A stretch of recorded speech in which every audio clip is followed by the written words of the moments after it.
Muy buenas tardes a todos y a todas. Hoy tenemos una nueva entrevista de Olejizar. El entrevistado hoy es Francisco García Gibson, que se encuentra en Londres. Muchas gracias, Francisco, por tu tiempo y tu disponibilidad. A modo de presentación formal, Francisco es doctor en filosofía por la Universidad de Buenos Aires. Actualmente trabaja como investigador asociado en el Departamento de Gobierno de la London School of Economics.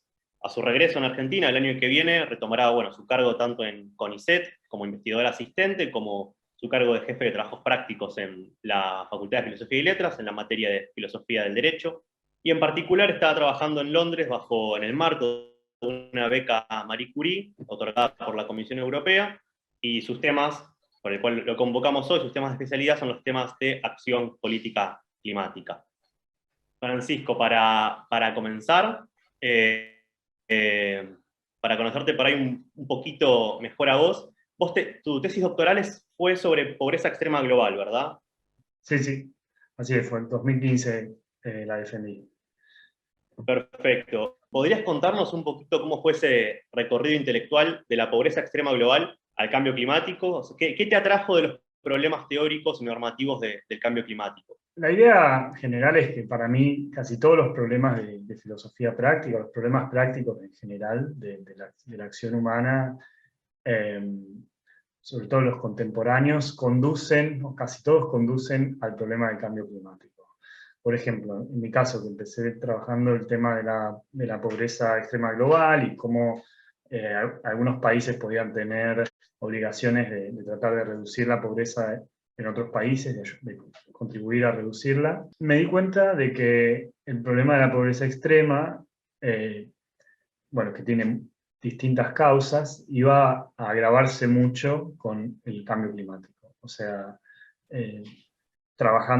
conociendo gente que estaba trabajando sobre el problema del cambio climático en diferentes disciplinas, conociendo gente que participaba del panel intergubernamental de cambio climático, me di cuenta de que era un problema muy serio y de que iba a afectar en casi todas las dimensiones de la pobreza extrema en muchísima gente del mundo, ¿no?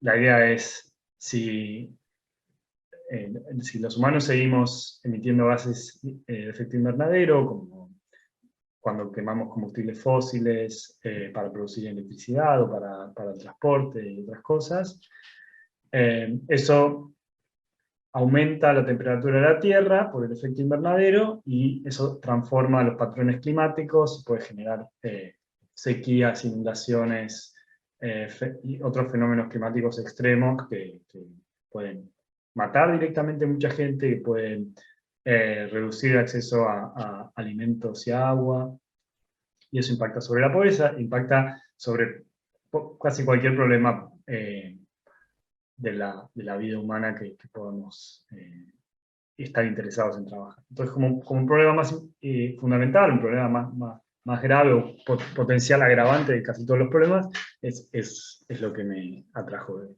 lo que me preocupó de este problema.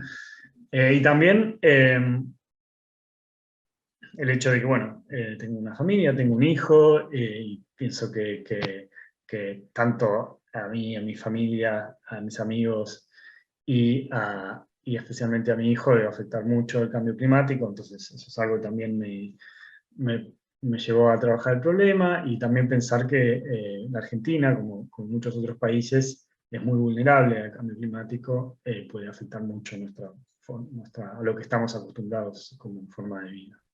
Entonces, podríamos decir, Francisco, a raíz de lo que comentaste, que hablar de cambio climático es esencialmente hablar de derechos humanos también. Yo creo que hay distintas maneras de enfocar el problema, y una muy importante es pensar como el impacto que va a tener el cambio climático sobre los derechos humanos, ¿no? Derecho a la vivienda, a la alimentación, y varios otros van a verse afectados para mucha gente, y entonces una manera de enfocar por qué habría que hacer algo respecto al cambio climático y quién debe hacerlo es el marco teórico y jurídico de los derechos humanos. Hay algo así como una mirada antifilosófica, es un concepto que tomo de Julio Montero, donde el principal ingrediente de esta mirada antifilosófica es el escepticismo que hay respecto a la filosofía. ¿Crees que en el ambiente del cambio climático hay una mirada antifilosófica y eso dificulta el rol que pueden tener los filósofos que se dedican a estos temas? Yo creo que es importante distinguir entre distintas ramas de la filosofía. Tenemos las ramas más vinculadas al derecho, ramas más vinculadas a la ciencia y ramas más vinculadas a la moral y a la justicia.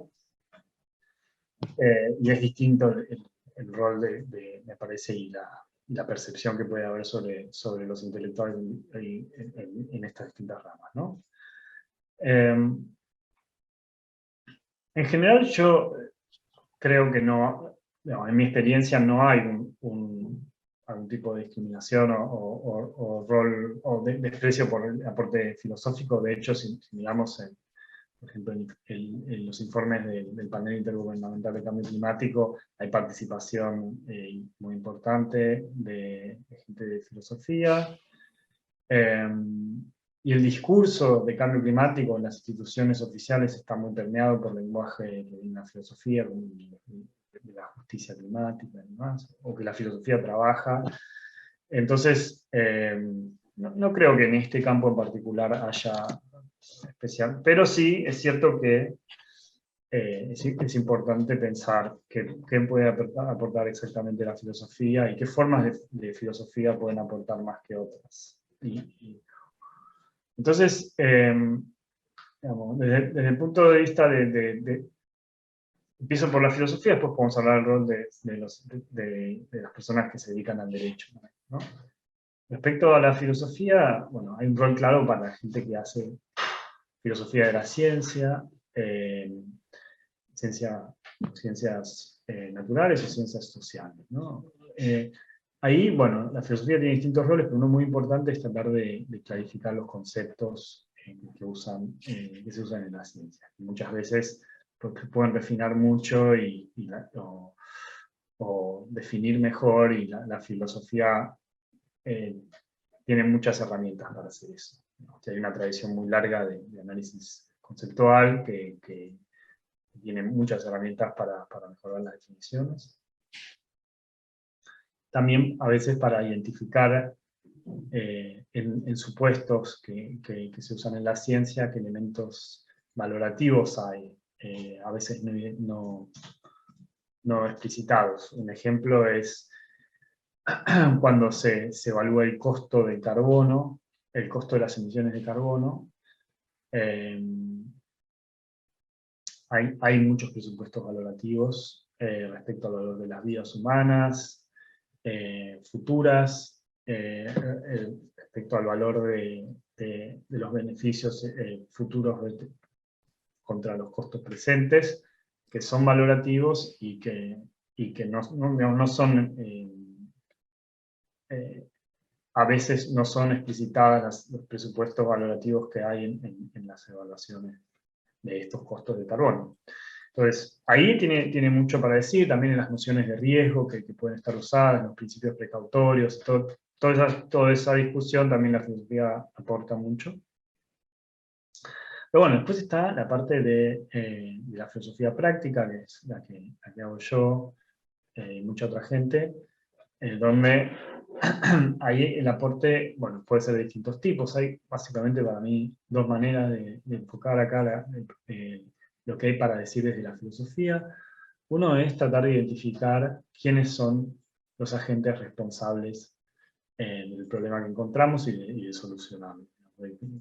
Responsables de habernos llevado hasta este momento, y quiénes son los responsables de solucionarlo, ¿no? Identificando algo así como deberes que tienen los distintos agentes. Eso es una forma muy valiosa de hacer filosofía, pero hay otras formas que tienen un parentesco con eso, pero que se enfocan más en lo que se llaman a los agentes del cambio. La idea es que los problemas para los derechos humanos y otros que trae el cambio climático, y el problema de la mitigación, la adaptación y la compensación por pérdidas vinculadas al cambio climático, puede tener distintos agentes que quieran o deban hacerse cargo, pero digamos, una pregunta es ¿quién debería hacer algo? Y otra pregunta es ¿quién tiene la motivación y la capacidad para hacerlo? ¿No? Entonces podemos tratar de identificar a esos agentes de cambio, o sea, esas instituciones, organizaciones, individuos que tengan la motivación y la capacidad, o que puedan tener la motivación y la capacidad para hacer algo al respecto. Y una vez que identificamos a esos agentes, tratar de pensar qué problemas prácticos se enfrentan, problemas estratégicos de acción política, problemas valorativos, como problemas éticos, dilemas éticos que puedan enfrentar, y pensar no solamente académicamente, sino también en diálogo y participación incluso dentro de esos agentes, como, como investigadores e investigadores, volverse en parte activista o volverse en parte miembro de un comité, o volverse, digamos, observador, participante de distintas formas de agencia política, ¿no? Como pueden ser electorales, de litigio jurídico, de observación, control desde una organización no gubernamental, ¿no? Toda esa forma de participación, la idea es que hacer filosofía dentro de esas instituciones, organizaciones, puede llevar a una contribución más útil y más teóricamente interesante que simplemente desde la academia identificar quién debería hacer algo y apuntar con el dedo, digamos, a quién hizo las cosas mal y quién las está haciendo mal. Entonces, eso es lo que puede aportar la filosofía, los y las intelectuales en este campo. Sí. Bueno, creo que hay, como en casi todos los aspectos de la vida política y social, el derecho tiene mucho para hacer y para decir. La gente que hace derecho, por ejemplo, digamos, si queremos mitigar el problema del cambio climático, o sea, reducir las emisiones de gases invernadero, necesitamos, entre otras cosas, diseñar normas jurídicas incluyendo políticas públicas y leyes que ayuden a reducir las emisiones. Por ejemplo, decisiones que reduzcan los subsidios a combustibles fósiles, que incentiven, que incentiven energías alternativas, que limiten, por ejemplo, un marco jurídico para terminar con los motores de combustión interna y reemplazar los vehículos por otras fuentes de energía. O sea, reemplazar los motores de combustión interna por ejemplo, hidrógeno o baterías eléctricas. Y necesitamos, digamos, transformar las normas y diseñar normas que sean constitucionalmente aceptables y que sean jurídicamente, digamos, sólidas. Y ahí está el rol, digamos, ahí es un rol de los y las abogadas. También un rol muy importante en un campo que está emergiendo en los últimos 10 años es el de la litigación climática para ser responsables jurídicamente por daños climáticos a distintos agentes, gobiernos, empresas, en base a un desarrollo científico que se llama la ciencia de la atribución. Está tratando de poder identificar distintos fenómenos climáticos como un huracán, una inundación, etc., cuánto de los daños que se produjeron son atribuibles al cambio climático y cuánto de ese cambio climático es atribuible a algún agente en particular, a alguna empresa, por ejemplo, una empresa que produce combustibles fósiles, o a un gobierno, y en base a eso hacer pagar básicamente por los daños. O también la litigación puede exigir a gobiernos y otros agentes que actúen antes, digamos, para mitigar o adaptar a la sociedad al cambio climático. Entonces, bueno, esos son algunos de los roles del derecho, que son, digamos, sin eso no vamos a llegar muy lejos. Estoy trabajando en este momento otro tema que creo que es muy importante para la política de cambio climático, que es la cuestión de la influencia política que tienen las corporaciones, ¿sí? Cómo las corporaciones influyen sobre las decisiones de organismos legislativos y de poderes ejecutivos, a través de lobby, del financiamiento de campañas y otras formas en que gente con dinero o con poder económico puede influir sobre las decisiones públicas. Y ahí hay varios problemas interesantes. Uno que me interesa y que creo que es muy importante, pensando en esta idea de agentes del cambio, es la cuestión de que algunas empresas, empresas multinacionales en particular, desde hace unos años empezaron a usar su influencia política para presionar a favor de legislación climática efectiva, ¿no?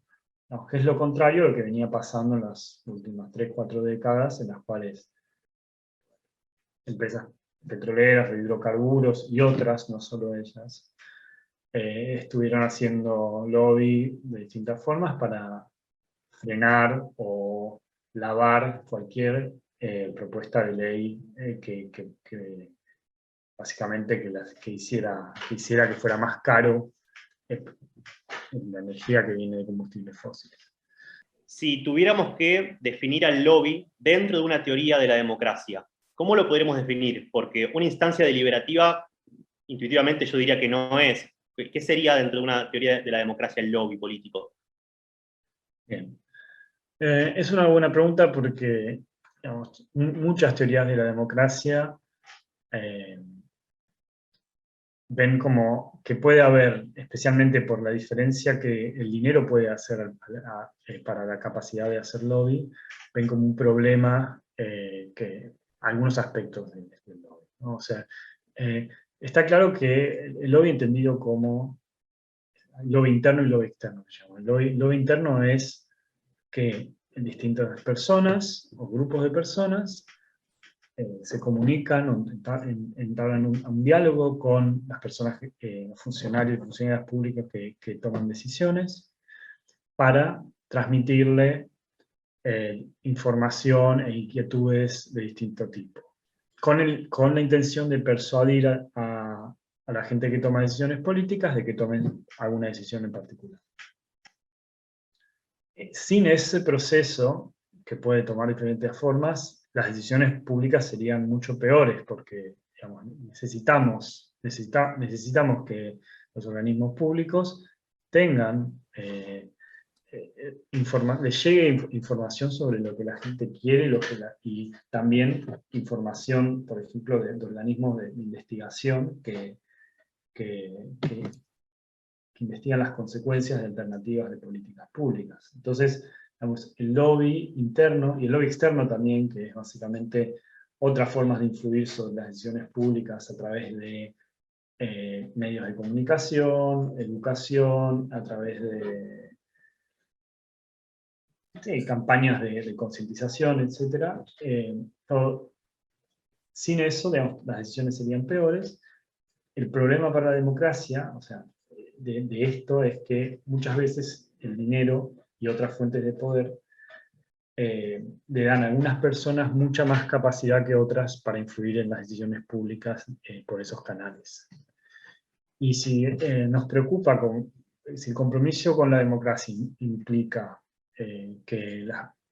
no solamente que las personas tengan iguales derechos formales, como el derecho al voto o el derecho a litigar contra el Estado, sino que además tengan informalmente la misma influencia, por ejemplo, a través de estos canales de lobby, obviamente hay un problema desde el punto de vista de la democracia si las empresas, sindicatos y otros agentes tienen más influencia por el mero hecho de tener más riqueza o más capacidad de organización.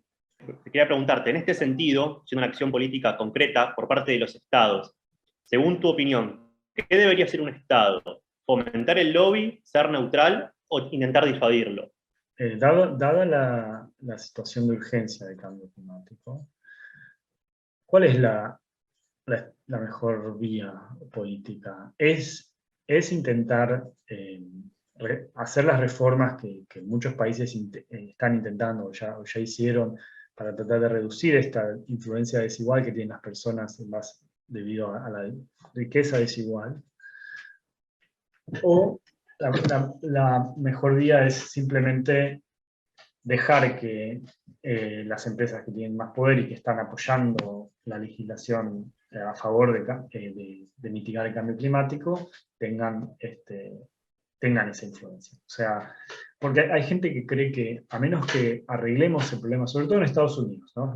Este problema está enfocado en Estados Unidos, pero hay muchos otros países, casi todos, donde las corporaciones, las empresas y distintos grupos de influencia tienen una influencia desmedida sobre decisiones públicas.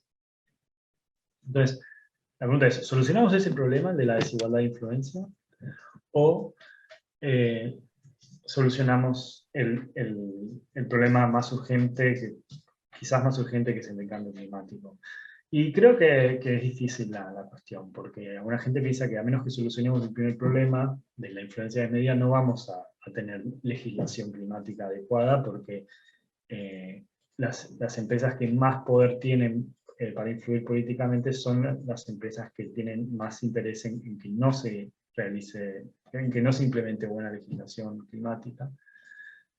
Pero puede ser que no, puede ser que las otras empresas, las empresas que les conviene que haya legislación climática, que son muchas, por cierto, puede ser que ellas ganen, por así decir, la pulseada de influencia y logren, en algunos lugares por lo menos, y logren que se apruebe legislación climática ambiciosa. ¿Y por qué digo que hay muchas empresas? Porque lo que está pasando, un fenómeno muy interesante mundial, es que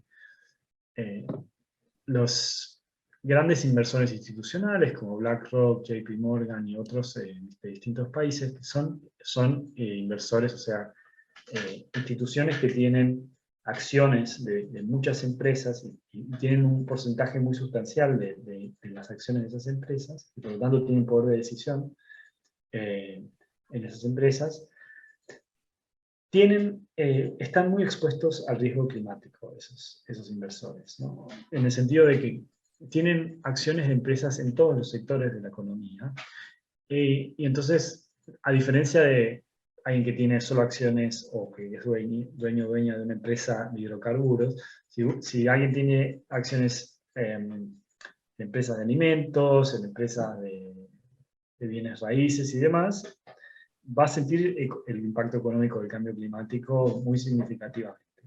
Y además estos inversores institucionales son empresas que tienen acciones en varios países al mismo tiempo. Entonces, están muy expuestos al riesgo climático y entonces están presionando a las empresas que controlan para que reduzcan las emisiones y además para que hagan lobby y otras formas de influencia política para promover la educación climática. Este es el fenómeno que a mí me interesa, y puede ser que se exacerbe este fenómeno y que logre darle pelea al lobby de los hidrocarburos. Entonces el problema filosófico ahí es, ¿qué hacemos? ¿Pagamos el costo democrático de aceptar que estas empresas hagan influencia por el bien, digamos, usen su influencia para buenos fines, pero a fin de cuentas es una influencia que no deberían tener, una influencia desmedida que no deberían tener? ¿O tratamos de igualar el terreno y que ninguna empresa o grupo de empresas tenga esta influencia, y recién ahí vemos cuál va a ser el resultado en términos de políticas climáticas? Ese es el problema. ¿Vos dirías, Francisco, que ese dilema, que no es un dilema, pero esas dos vías que acabas de exponer, es un conflicto de deberes o no se trata de eso? Lo veo así, o sea, por un lado tenés a las empresas que usan su influencia, ¿no? Puede ser que tengan deberes o no, pero es muy raro que los deberes que no sean jurídicos muevan la acción de esos agentes, ¿no? O sea, hay fuerzas más potentes que la obligación moral que definen las acciones de esos agentes, ¿no? Pero sí puede ser que otros agentes, que influyen a su vez sobre las empresas y sobre los inversores institucionales, sí sean más permeables al discurso moral. Por ejemplo, tenemos instituciones como el Pacto Global de la ONU, que es un organismo dentro de la ONU, que produce documentos, informes y recomendaciones para las empresas y para otros agentes, y está actualmente, con un informe de hace unos años, pero ahora lo siguen haciendo, está recomendando que las empresas usen su poder particular para influir en políticas públicas a favor de legislación digamos, climática.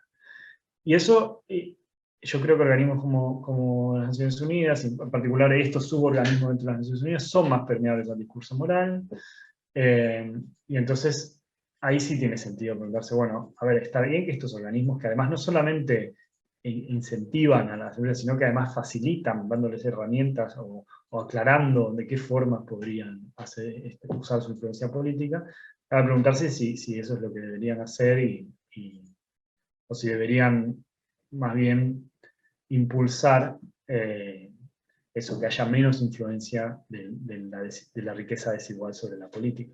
Y para pasar a otro tópico de la entrevista, que es sobre la cuestión de las protestas climáticas, que es un tema sobre el que has publicado y sé que te ocupa y que viene ocupando hace tiempo. Las protestas climáticas son cada vez más frecuentes en todo el mundo, y las hay de todos los tipos, legales, ilegales, violentas, no violentas. En tu paper, vos lo que decís es que muchas protestas climáticas, no todas, son no democráticas, pero aún así quienes protestan están justificados a protestar, dada la gravedad del cambio climático. ¿Podrías desarrollar un poquito más ese punto? Este es un artículo que publiqué hace 2 años. La idea ahí es que, bueno, sí, la protesta, las formas de protesta son diversas y hay algunas que son perfectamente compatibles con la idea de democracia, en particular las protestas que están enfocadas más que nada en tratar de convencer a otras personas, ofreciendo razones o comunicando la urgencia del problema, de que hay que tomar acción. ¿Está bien? Y yo creo que esta es la gran mayoría de las protestas son así. Son formas de tratar de apelar a la conciencia del resto de las personas de una comunidad política o a la gente que ocupa cargos de poder para que cambien su curso de acción. Otras protestas, en cambio, no son solo protestas, sino que son formas de ejercer presión o coacción sobre la gente o sobre el gobierno u otros organismos públicos.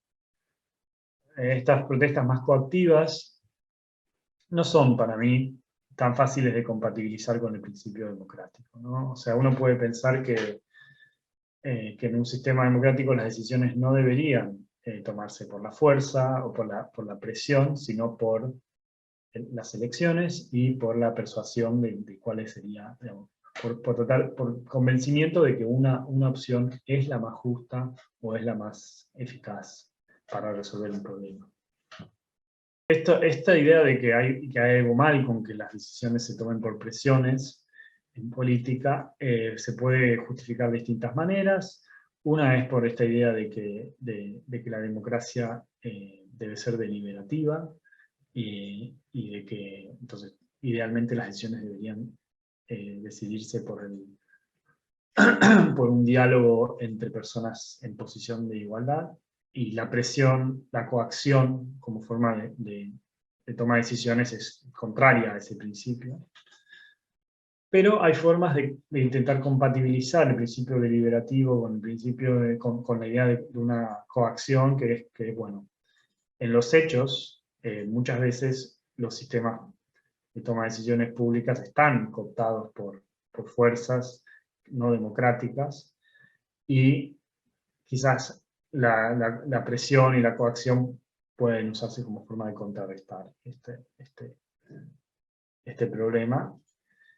Y otra idea también es que, bueno, que en la democracia no solamente debemos tomar las decisiones por deliberación, sino, y esto es lo que discutíamos antes, las decisiones, además de ser deliberativas, digamos, hay presiones y hay otras fuerzas que determinan las decisiones, en todo caso, la fuerza que puede ejercer cada individuo sobre la decisión tiene que ser idealmente igual. Y entonces, si un grupo, por el mero hecho de tener más recursos, puede ejercer presión a través de protestas, eso le da como le da un nivel de influencia, un grado de influencia mayor al de otra gente que no está organizado, que no puede organizarse, y hay algo de antidemocrático ahí, conflicto con el principio democrático. Entonces, yo lo que reviso en este artículo que publiqué es, bueno, si estos problemas, estas posibles incompatibilidades entre las protestas que son más coactivas, no tanto las que tratan de persuadir por las buenas, eh, si son realmente incompatibles con el principio democrático o no.